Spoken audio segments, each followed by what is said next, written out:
Happy Tuesday, guys, and welcome to National FFA Week, the greatest week of the entire year to be a Stillwater FFA member. Some of you have already seen, whether it was our local show on Saturday, FFA Church on Sunday, or Monday for our leadership conference. Now, today, before I go through my big list of announcements and then teach your lesson for today, today is what dress-up day? Remember, we have a dress-up day for each day of the week. Today is blue and gold. Now, key words. Blue and gold. You got to have both. If you have just blue or just gold, it does not count. And what I told you that I would do is if you dressed up, that I would give you candy each day. So I have this right here. Actually, I have two of them. So at this moment, we're going to pause this video for a second. And if you wore blue or gold today, you can come over to the table and grab you a piece of candy. The substitute's going to be a judge on this. So if they say that you're not wearing blue or gold, do not be a punk and try to weasel your way into getting some candy. Dress up tomorrow and, you get some candy there. So we'll pause right here for that. Okay, so as mentioned, there's a lot of things going on this week. So let me go through my big, what is Monday, even though it's really Tuesday, announcements. So you guys can see we've already started Monday yesterday at the leadership conference up here. And we had a dress camo day, and those students that wore camo, you got candy from Mr. Branscum. Okay, today is blue and gold day. And so all of you that wore blue and gold today, you got candy, right? Where we were actually at FFA Day at the Capitol, that's where I am today. And so our chapter officer team, we went to Oklahoma City and we're serving lunch to all the legislators. And then chapter officer teams from across the state come in and meet with their legislators and show them what FFA is all about. Okay, you will notice some dress-up days and some practices throughout the week. And so we will have livestock judging practice tomorrow, just like normal. On Thursday, we will have quiz bowl and creed practice, just like normal. Okay, in terms of dress-ups, tomorrow is secret agent / spy dress-up day. So dress the part for that, right? And then Thursday, dress like an ag teacher day. Go easy on me. Okay, and then Friday is flannel Friday. And so know those 3 days because there'll be candy once again for the people that dress up on those days. Okay, tomorrow is our monthly FFA meeting. And so it is an escape room theme. Meet up here at 6 o'clock. Once again, come in your best secret agent / spy gear. We'll have prizes for the best, kind of detective look going on. We'll have escape rooms. We'll have walking tacos. There's still quite a few food items left on that. So be sure you sign up for that. Okay. And so that's on Wednesday. Also on Wednesday, we are looking for some helpers to sign up for middle school greeters. Actually, at the time of this video, it looks like all 10 of our slots are filled, but I know many of you are junior high students. If you did sign up for this, we need you at the middle school, in official dress at 7:45. You'll go in the front door. You'll sign at the office, get a visitor badge. I will not be there right at 7:45. I have to drop my kid off, and so I'll be a little late getting there. And then at 8:15, it'll be done. And if you need to ride back to the junior high, we will get you taken care of there. Thursday night is a 7th grade ag night. I know it doesn't impact any of you, even if you act like 7th graders. None of you actually are. I'm just kidding. But the 7th grade ag night is going on. So just if you know anyone, kind of know about that. I'm going to skip this and come back to that. Okay, so we've had our VIP program this whole time. And so you can see my checks on there. I haven't updated my checks very well. We have had 11 FFA activities on here already. So we've had our Booster Club auction. We've had our January meeting. Our local livestock show, our leadership conference was yesterday. Tomorrow will be our FFA meeting for February. And then that leaves us with 3 more activities after tomorrow on our deal. Remember, the goal is to hit 12. Well, I'm going to give you an opportunity if you are behind and you need an extra activity to help get you there. I'm going to give us a bonus activity that can help us get towards that 12. And that is on the right here, the junior high teacher appreciation breakfast, or I should say staff breakfast, right? That's going to be this Thursday. We need everyone there at 7:50 in official dress with your dishes so we can organize everything. Please be there by 7:50. We will serve from 8 to 8:45, and then 8:45 it'll be over. Okay, and then you can go back to your school like normal. If you bring food and you help, that can count as a VIP activity. That would make a 16th activity that'll be possible, and you still will just need 12 activities to get your VIP. So look at signing up. I'm going to put this link on Google Classroom this morning so you can sign up to bring food. We still need quite a bit of homemade food brought, so look at that. Okay, so that's wrapping up FFA week, right? So we know all the FFA week stuff at this point. We have dress up days, we have an FFA meeting, we have middle school greeters, and we have the junior high teacher appreciation breakfast. Now, the last thing I want to talk about is this alumni camp. Okay, alumni camp is the single greatest FFA activity. It's a summer camp.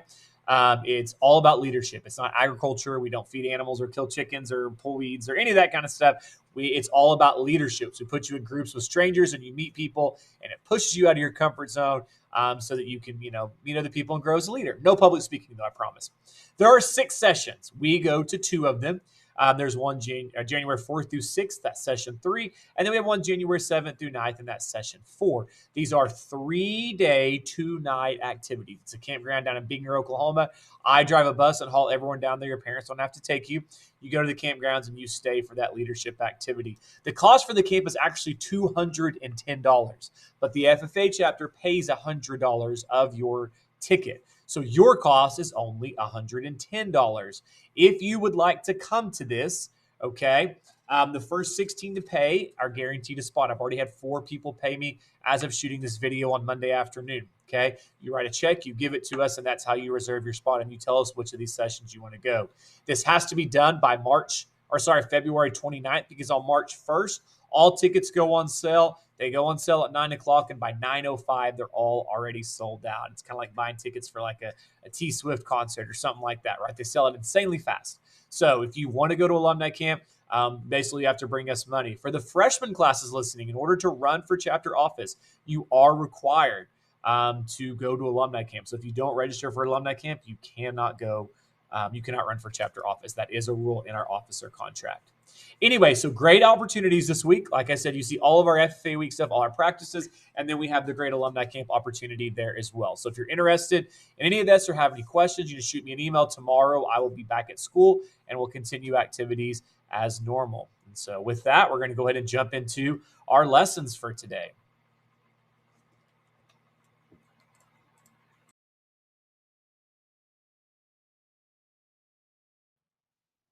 Cock-a-doodle-doo! It's Monday, time to wake up and learn about some poultry. As you guys already know from last week, this is my favorite species of creature. But as you can see from my creepy chicken mask on right now, when people think about poultry, they think about chickens. And they think chickens are the only type of poultry out there. But that's not fair. There's actually a lot of different types of domesticated birds that we're going to learn about today. Everything from the big ostrich to the little tiny quail. We're going to learn about all sorts of species of birds this week. So let's dive in and check out some of these species of poultry. Now, when we talk about poultry, what do I mean by that word? Well, you can see the definition up there at the top. Poultry is defined as any domesticated bird that is kept for eggs or meat. What's domesticated mean, Mr. Branscum? It means not wild, raised by man. So think about what kind of birds out there could be raised for eggs and meat and are not wild. So, for example, a penguin lays eggs, but it's not domesticated. A parrot is a domesticated bird, but we're not going to eat its meat or eggs anytime soon. We're talking about birds that we raise in captivity and either consume their eggs or meat. So you can see the list that I have for you guys right here today. Chickens, of course, are the most obvious type of poultry. We could also be talking about things like turkey, geese, ducks, quail, pigeons, peafowl, ostriches, and many others that we're going to talk about over the course of this unit. So we look at types of poultry. We're going to start with the second most common type of poultry, and that is turkeys. In fact, as we mentioned in our Zoom call last week, Benjamin Franklin wanted the turkey to be our national bird instead of the eagle. As all turkeys are bred through artificial insemination, we talked about this last semester. The reason that is because turkeys are literally too wide to naturally reproduce on their own. We raise them from anywhere from 17 to 30 pounds, and then we butcher them and we eat them. Now, these 3 terms below here, I do want you to know these terms for the quiz that you're going to take at the end of this assignment. So, first of all, a young turkey, we call that a poult.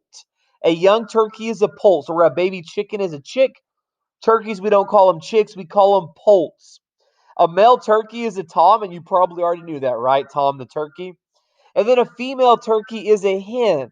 And really, most female birds are called hens that we're going to cover, with the exception of geese. So when we talk about turkeys, a young turkey is a poult, a male turkey is a tom, and a female turkey is a hen. Now, after turkeys, the next most common type of species of poultry is ducks. They're the third most common, and we raise them for meat. I bet some of you guys have eaten duck meat before, but also sometimes for eggs. There are some people out there that actually consume duck eggs. So, some terms that go with ducks. First of all, a young duck is a duckling, and I'm sure most of you knew that before ever coming into this class. But a mature male duck is a drake, and just like the turkeys and just like the chickens, a mature female duck, we call them a hen. So, a female duck is called a hen. Geese. We raise them for meat and eggs. We also use them for weeders around ponds because they'll eat down some of that tall grass. Some people even raise them for pets. But we'll raise them to about 18 to 26 pounds and actually butcher them. Now, you'll notice with the geese that all the terms start with a G. So a female geese is actually called a goose. So a lot of people kind of that misconception that goose is singular and geese is plural, but that is actually not true. So it's just like deer, 1 deer, 2 deer, 20 deer. Same thing with geese, whether it's 1 geese or 5 geese. But a female geese, we call them a goose. If they're a male geese, we call them a gander. If they're a young baby geese, we call them a gosling.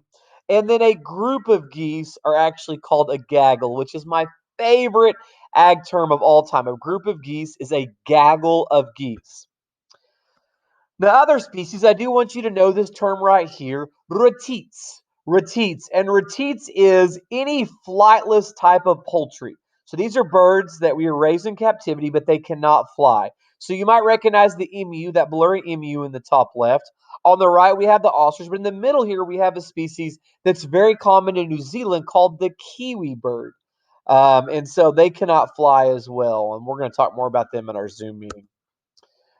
Yeah, so there's that for you. Chicken terms now. Of course, chickens are the most popular species of poultry. As we learned last week, there's 3 chickens for every single human on the face of this earth. Over 25 billion chickens. So a male, we know that a male chicken is a rooster, right? If he's not castrated. But believe it or not, there are actually ways of castrating chickens, okay? And a castrated chicken, a male chicken, we call them a capon. So a capon is a castrated male chicken, meaning it does not have the testicles inside him. But a normal, non-castrated male, we would call a rooster. Females, it's kind of like the heifer and cow deal, right? So we have a female bovine. If they've never had a baby, we call them a heifer. Once they've given birth, we call them a cow. Same thing on chickens here. So first of all, when they're babies, doesn't matter what their gender is, we call them chicks. So whether it's a male or female, we would call them chicks. Then if we have a female, if she has not given birth, meaning she has not laid an egg, we would call her a pullet. Once she starts laying eggs, we would call her a hen. Okay. And then I want you to know this. How long does it take for an egg to hatch? It takes about 21 days for an egg to hatch. Okay. So these are some of the everywhere. What about the other birds? We need to give them some loving too, right? This week, we're going to talk about all the other types of poultry. While chickens are the most common, we're going to look at some other species. And so today, we're going to begin with Mr. Branscum's favorite, the biggest, the most impressive. In fact, the animal that has the largest eye of any animal in the world that lives on land. That's right. We're fixing to talk about ostriches. In the California high desert, this farm raises the strangest flocks. Ostriches. These flightless giants pack up to 450 pounds on a 9-foot frame. And they don't always play nice. But adventurous farmers who can learn to move among these African beasts can earn a healthy living. Now let's look at the purposes of ostriches. Why do people raise them? Because we know in agriculture, we have to have a purpose for that animal in order to raise it. When we talk about ostriches, really there are two main purposes. The first one is meat production. Now ostrich meat, and I've never actually consumed it, but it is considered most similar to beef. And if you look at it, it does have that dark red color, that cherry red color that you might see in beef. And it supposedly tastes a lot more similar to beef than, let's say, other types of poultry. The one difference is it is a little more bland. So if a lot of people don't like that strong taste of beef, they might like this. And of course, you can doctor this up with lots of seasoning. When compared to the health, though, it's actually lower in fat and than beef, and it's lower in calories and cholesterol than chicken. So even though it's more similar to beef in taste, it's actually leaner meat, and you can cook it on the grill. You can cook it about any way that you could cook lean beef. Then you can see the second use is actually ostrich hide. Now, ostrich hide kind of falls in that same category, that class of exotic hides that can sell for lots of money. They lump them in the same categories as alligators and snakes and lizard hide. Now, this is the most popular exotic hide, though, of course, because it's more readily available than those other types of species. We look at secondary purposes. We do actually market the ostrich feathers for decorations, and there are several different breeds of ostriches. I have two of them included here. The Messiah and the Southern ostrich. There's 4 or 5 main breeds in the world. One major difference I want you to see on the colors right here is that a male ostrich are black in most of these breeds, the darker ones. So if you look at this Messiah ostrich, on the left, you see the male, and on the right, you see the female. So there's a clear, distinct difference. And in the African wild, where these guys actually come from, the females actually sit on the eggs during the day because they blend in with the sand. And the males sit on the eggs at night because they blend in with the darkness. And so they actually take turns in a way to protect their area. And then finally, another purpose of ostrich is the ostrich egg. And they start producing eggs when they're about 2 years of age, so it takes much longer than that of a chicken. They also produce a lot less. You're looking at about 40 to 60 ostrich eggs per year. Some will produce far less than that. Some might produce a little bit more, but we talked about how chickens could produce up to 300 eggs a year. So we see far less production by the ostriches. And if you look at these right here, in the middle right here, this is one ostrich egg made into an omelet. And you can see it is very, very big. But the most expensive part of the egg is not the yolk, it's not the albumen, it's the shell. The shell is the most popular part. And actually how we normally take the contents out of a shell is we drill a hole in the top with a drill bit, a very small hole. You drain the contents of the egg, you rinse it out, and if you look on the right here, people will paint these ostrich eggs and sell them for far more than what they'll get from the actual contents of the egg that they use for food. So 2 important things on your notes for today is they do start producing eggs at 2 years of age. So I know some of you are sitting back in your chair going, I want to be an ostrich farmer. What do I got to do? How does ostrich farming differ from other species of poultry? Well, one of the greatest benefits, especially when you get to them a little bit bigger, is that we don't have to worry about predators as much. So with chickens, we worry about things like skunks and possums and raccoons and hawks, different predators getting in and killing our birds. And that can be said about any other type of poultry as well. But ostriches, incredibly powerful, in fact, dangerous animals. They're very hardy and they're able to adapt to difficult climates. In fact, since they do originate in Africa, we have actually found lions dead. Either their ribs have been kicked or their jaw has actually been broken and they couldn't eat and they starved to death from a kick from an ostrich. So they're incredibly powerful. We don't have to worry as much about predators getting in and harming them.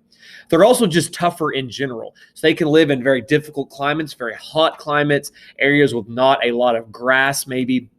We do have to water them a lot. They consume several gallons of water per ostrich each day. And they're really kind of nasty creatures in that they will actually throw up in their water to clean out their palate. And so we do have to make sure we have good water quality. And they go through an incredible amount of feed. In fact, the ostrich farm that I'm going to show you in the video here in a minute goes through $10,000 worth of feed a month. So highly expensive to raise these things. You do get a bigger lifespan out of them, though. If you have females that are laying eggs, ostriches in captivity can live anywhere between 30 to 70 years. So the lifespan on these things are very long. I want to close today by showing you a really cool video, though, and I talked to in some of our Zoom classes about this. How do you catch an ostrich? Because the biggest problem with raising ostriches are that they're very dangerous. And so while any other animal, we can take their eggs, we can catch them, we can grab them, other than being chased by a rooster or a goose, we don't really have to worry about anything. But these ostriches could break our ribs. I mean, they physically could kill us. And so how do we safely get them into a trailer without them harming themselves or each other or us or damaging property? So I want you to check that out right here.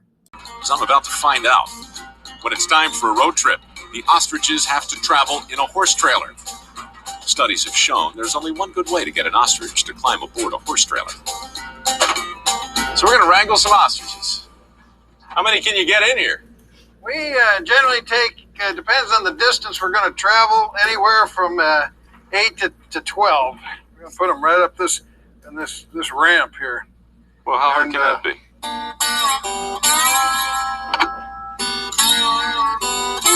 Now, what I want you to do is practice on my hand. Pretend this is the ostrich. Uh-huh. Now, you're going to go up, you're going to grab my wrist, okay, and pull it down, okay, with your left hand. With my left hand. Yeah. All right. Like now this? take this hand, grab the beak of the ostrich, like that. Okay, now let's go with this. And now take that hand and whip this over the top, and then utilizing this same hand, hold that, now pull your other hand back. Now let go of that. Now you got your ostrich hooded. You want this the ostrich to look just like that, ideally. Now if the ostrich looks like this, you can see. That's no good. That's no good. We want him blind. We want a blind ostrich. Yeah. Okay. And once the ostrich is hooded, he's much easier to handle. And Why am I pulling the neck down? well, you got to get the ostrich's head down to your belt so they can't kick you. Why can't he kick me with his head Well, down? because if you put your head down, Yeah. can you kick me? Well, No. I guess I put your can. head up. Right, Same right. thing the ostrich. It's the 21st century. There's got to be a way to... Steve, you guard the gate. You guard the gate. Whoa! Holy crap! Guard the That is gate. one nutty ostrich. Guard the gate. That's it. Steve, That's you're it. insane. Okay, come on, Mike. Come on now. Grab his neck. Wait a minute now. He's going to kick me. Just grab his neck. Get his head down. Get it. No, Mike. Mike. Now look here. Watch. How much time did you spend telling me No, about no, 2,000 no, pounds no, of no, kicking no. force? Mike, get up here. Grab his neck. Here. Get his neck. I got his neck. I got his neck. Get He's his head kicking. down. Get his Come on, head down. Mike. Grab it. Grab it. Steve, let go. Get out of the way, Steve. Oh, I forgot about No, the beak. The beak! no, Oh, no. God, he's Oh, a Mike. powerful son of a gun. Dutch. He's gonna get you. Now do it like this. See? You got this head here? Yeah. And boom, like that. See? It's all over. Just like that. Good man. Are you And me? Get a wing? I got a wing? Wing and a tail. A wing and a prayer is what I got. Now let's push. All right. Here we go. Here we go. Crap. That's it. Push. Hey, Doug. Here he goes. It's about the weirdest thing I've done all day, to be honest with you. Okay, now watch out. All right, now Yeah. here we go. Push. Up. Get in there. Get in there. Get in there. Hold your man in there. Hold him in there. Hold him in there. All right. I got the door. Here comes the door. Come. Okay, take his hood off. Take his hood off. There you go. I'm going to Okay. need to come out. Yeah. Come on out. There you go. There we go. Okay, so that's a general wrap on just some introduction to poultry. Tomorrow, we're going to spend most of the week really diving into eggs. We're going to get really messy in class tomorrow, honestly, make a lot of mess when I'm back. And then by the end of the week, we're going to look at actually hatching eggs outside of a shell, which is super cool. We're going to talk more about that later in the week. But we are going to go back, and we did a little bit of baby chick care last semester, so I'm not going to spend a long time on that right now. But there was a video, and I showed it to some hours, but not other hours.